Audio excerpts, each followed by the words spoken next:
civile qui est absolument étranglée. Oui, elle est bâillonnée, donc elle a peu de marge de manœuvre. Bâillonnée, oui. d'une part. D'autre part, il y a une importante répression qui frappe. Vous le savez, il y a une bonne partie, par exemple, des opposants opposants au régime iranien à l'intérieur de l'Iran qui ont été obligés de quitter le pays, d'autres qui sont au jour d'aujourd'hui emprisonnés, etc. Il y a une forte répression. Oui. Et effectivement, on l'a dit, la société civile iranienne est la première victime de ces sanctions internationales. Donc, il faut un petit peu se mettre à la place de la société civile qui ne veut plus de violence. Oui. L'Iran a eu 8 années de guerre, Iran-Irak, déjà la révolution en 79, puis 8 années de guerre, puis les sanctions américaines depuis 84 et maintenant les sanctions internationales. Ce peuple n'a pas le temps, si vous voulez, alors, de il ne veut pas la violence, c'est peut-être que justement ceux qui... Aujourd'hui, excusez-moi, mais aujourd'hui, les menaces des sanctions qui ont absolument une... Moi, je le sais, je suis iranienne moi-même. On aurait pu penser qu'à l'intérieur de l'Iran... psychologique sur la population et qui les démobilise cette société civile. C'est-à-dire qu'à chaque fois que les Israéliens ou les Américains brandissent la menace d'une attaque contre les installations nucléaires de l'Iran, il y a la société civile, il y a des acteurs, etc., qui sont du coup aussi frappés Ils sont frappés, mais en même temps, ils ne cherchent pas à toucher le régime et à se dire finalement, c'est par la disparition de ce régime qu'on n'aura plus ces menaces.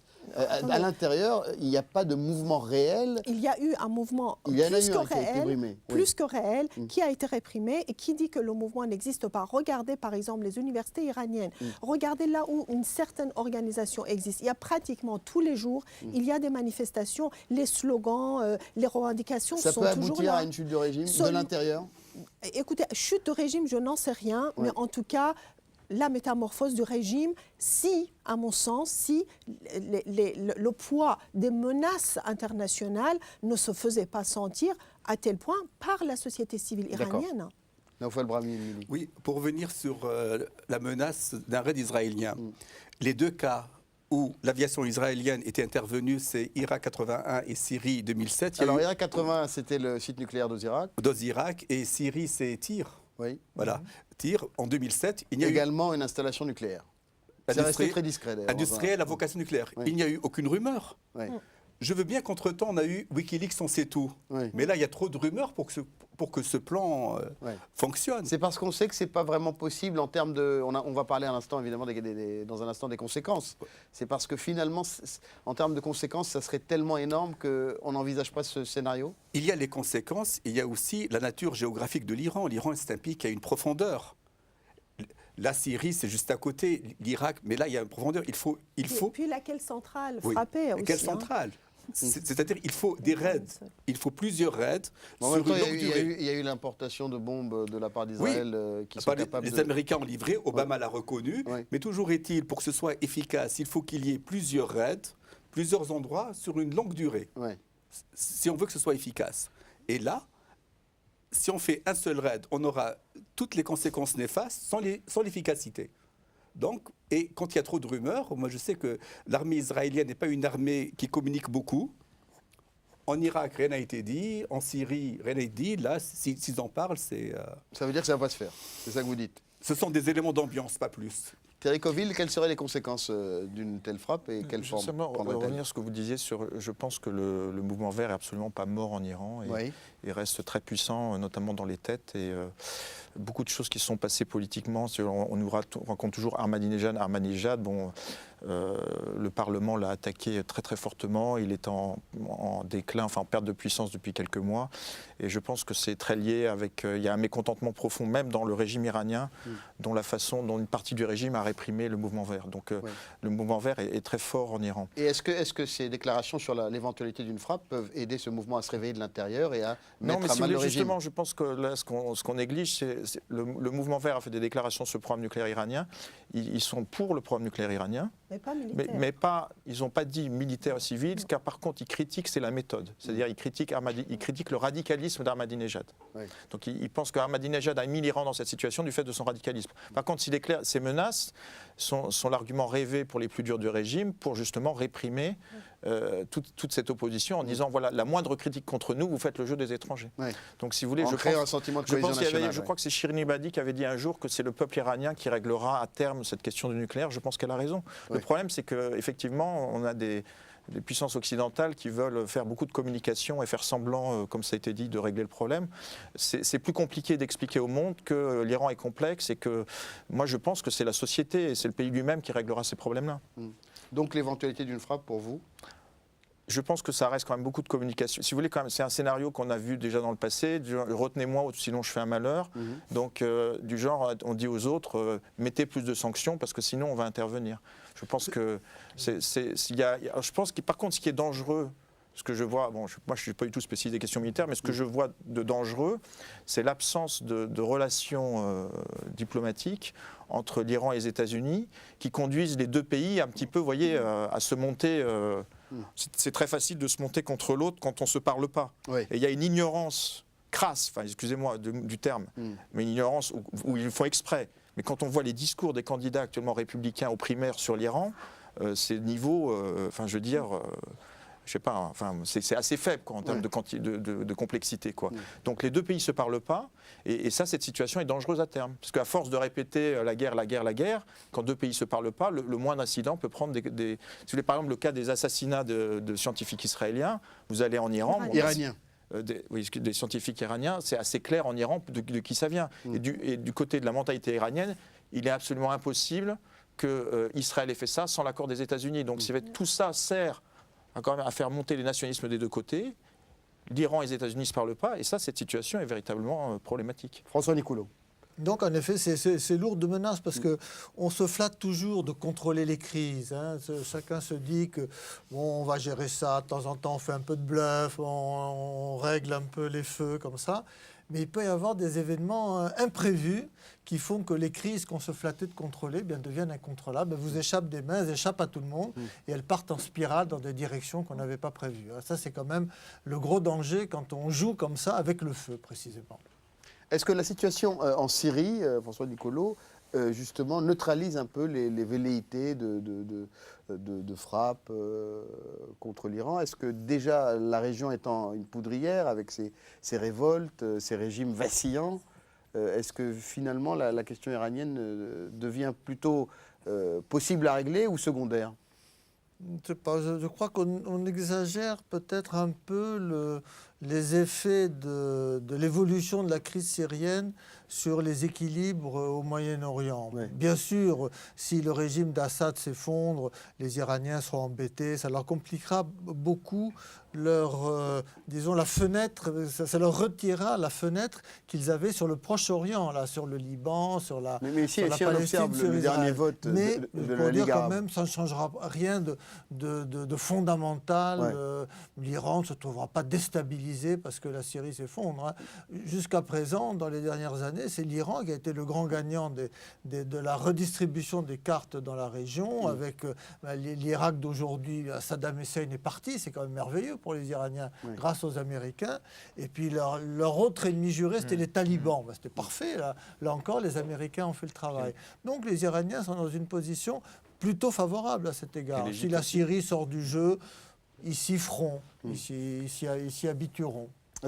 Moi, si vous permettez, Monsieur l'ambassadeur, je ne suis pas de cet avis concernant la Syrie, puisque le seul allié de l'Iran, quand même, dans la région, ça reste le régime syrien, que c'est depuis la Syrie que l'Iran aussi, on le sait, influence beaucoup la politique, disons, régionale, et que par ailleurs, donc le renversement de ce régime aura des conséquences. Et c'est la raison peut-être pour laquelle il paraît que les Iraniens ont quand même accordé 6 milliards de dollars au régime de Bachar al-Assad pour payer en tout cas les fonctionnaires et sortir de l'asphyxie économique. Et si le régime syrien et si l'armée tient, c'est peut-être aussi grâce à l'aide du régime iranien. Donc moi, je pense que c'est quand même important, la Syrie. D'ailleurs, on voit à quel point les Iraniens sont très quand même prudents, enfin le régime iranien est très prudent par rapport à ce qui se passe en Syrie, parce qu'effectivement, ils sont en train de réfléchir comment faire après la chute de Bachar el-Assad, mais en même temps, ils ne souhaitent pas qu'il y ait ce renversement de la situation. Oui. Donc, je suis tout à fait d'accord avec vous, il n'y a pas de problème. Ce que je veux dire simplement, c'est que bien sûr, l'Iran s'embêtait si le régime d'Assad s'effondre, mais il n'y aura pas d'effet de domino. Si la Syrie s'effondre, pour aller dans le sens ça ne veut pas dire que le régime iranien va effet s'effondrer domino, non plus. Mais voilà. je pense que sur... ça peut justement renforcer certaines choses. Par exemple, je vous donne un exemple très rapidement. Oui. On sait qu'en Irak et en Syrie, ce sont surtout Al-Rods, c'est-à-dire la branche extérieure de Pastoran, qui décide. C'est-à-dire qu'il n'y a pas de diplomate iranien en position de décision. Ce sont les Pastarans. On l'a vu d'ailleurs, je raconte, il y a des anecdotes. Sans la garde rapprochée du régime, en quelque sorte. Absolument. Et puis c'est eux qui décident pour l'Irak, qui décident pour la Syrie et qui décident pour le Liban. Oui. Et donc justement, ça va aussi fragiliser la position de force de Al-Rods et une partie donc, disons, l'aristocratie des Pastarans. Et ça peut ne pas avoir des impacts sur la structure de pouvoir. Enfin, l'effet de domino dans ce sens-là, mais c'est pas. Et quand vous observez, François Nicolo, le vote de la Ligue arabe récemment, le vote écartant la Syrie. C'est un vote qui est clairement un peu les puissances ou les pays sunnites un peu contre ceux qui seraient proches de l'Iran. C'est-à-dire que l'Irak s'est abstenu avec sa composante chiite dirigeante, le Yémen, et donc on a l'impression quand même que la Syrie, au milieu, oui, enfin moi je ne mettrais pas trop. Il y a l'élément chiite, sunnite, mais il est tellement gonflé, tellement mis en avant. C'est un peu comme les frappes. C'est un élément comme un autre, mais il ne mérite pas qu'on en fasse la clé d'explication de ce genre de vote ou d'autres phénomènes dans la région. D'accord.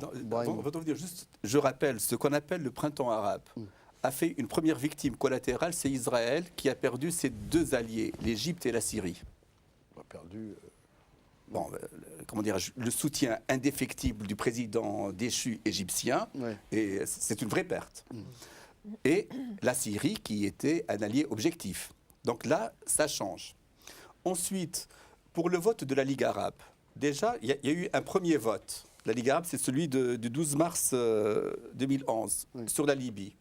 Déjà, on a vu tous ces régimes-là, il vaut mieux voter contre une dictature, comme ça, on se dit, nous, on est démocrates. Déjà, pour le 2 mars, il y avait 4 pays qui ont voté contre la proposition de la résolution de l'ONU. L'Algérie, la Syrie, le Yémen et le Soudan. Pour la Libye. Là, ça s'est rétréci. Là, l'Irak s'est abstenu. Le Yémen, égal à lui-même, a voté. Contre. Et le Soudan s'est abstenu. Donc là, ça se rétrécit, c'est un signe de fréquentabilité. Mais l'efficacité de la Ligue arabe, le général aurait dit un sous-machin. Quel impact a cette question de l'Iran, de la bombe, sur notre politique intérieure, Thierry Coville, selon vous? Est-ce que finalement, ça perpétue cette menace d'un monde musulman? Est-ce que ça accentue la césure civilisationnelle, entre guillemets? Je pense que c'est ce qu'on lit. Moi, je suis assez frappé de l'uniformité de ce qu'on lit dans la presse. On ne va pas les citer, mais enfin les principaux quotidiens français. Il y en a 3, je veux dire, Le Monde, Le Figaro et Libération. Et que disent ils disent la même chose, que l'Iran est dangereux, qu'il faut des sanctions et qu'ils veulent la bombe atomique et que c'est Ahmadinejad. Vous pensez le contraire? Moi, je pense que c'est pas Ahmadinejad. Je pense que la politique nucléaire iranienne est décidée par le Conseil national de sécurité, où toutes les instances du pouvoir sont représentées, et c'est à la mode iranienne. Je pense que même en Iran, on ne sait pas exactement ce qui s'y passe, mais c'est de la négociation et c'est des rapports de force. Et qu'Ahmadinejad a quand même été menacé de destitution depuis quelques mois, a été traité de déviationniste, etc., par les plus durs du régime, si vous voulez. Donc il se passe des choses dans le régime, et c'est pas lui qui décide tout seul. D'autre part, deuxièmement, on vient de le répéter quand même plusieurs fois, on n'a aucune certitude si l'Iran veut véritablement la bombe atomique. Donc je pense qu'il y a, je crois que c'est l'ancien chef du Mossad qui a dit quelque chose, je pense, d'assez vrai, qui a dit Ahmadinejad est un cadeau du ciel pour Israël, tellement il est caricatural. Et je pense que la presse française, malheureusement, nous sert régulièrement cette caricature d'un Iran méchant qui veut la bombe atomique pour attaquer Israël. Mais si vous dites vous-même qu'Ahmadinejad est caricatural, comment relayer une autre image dans la presse? Non, il est caricatural, mais ce que je viens de vous dire, c'est qu'il n'est pas tout seul dans le pouvoir iranien. C'est pas lui qui décide, en fait. Il faudrait relayer mieux cette complexité. Écoutez, excusez-moi, il y a plein d'instances en Iran. D'ailleurs, ça pose des problèmes. Enfin, le pouvoir est très compliqué. D'autre part, là, si vous voulez, si le régime est en place depuis 30 ans, c'est que, si vous voulez, cette opposition qu'on nous sort aussi d'une gentille société civile, d'un méchant régime, c'est beaucoup plus compliqué que ça. Vous allez trouver, d'un certain niveau, au plus haut niveau du pouvoir iranien, des gens qui seront d'accord avec ce qu'on dit aujourd'hui, mais qui sont il y a un nationalisme en Iran très fort. Très très fort. Quelque part, on déteste le régime, on ne peut pas le dire pour une certaine raison, mais on veut faire tourner le pays. Donc le pays tourne sur le nationalisme, donc c'est beaucoup plus compliqué que méchant Ahmadinejad qui dirige tout seul. Juste pour un petit détail, je veux dire, si l'Iran fait un programme nucléaire, c'est aussi plein de jeunes Iraniens qui font des études, c'est un niveau d'études, c'est des doctorats en physique nucléaire, tout ça. Voilà, c'est pas Ahmadinejad qui fait tout seul la bombe nucléaire en Iran.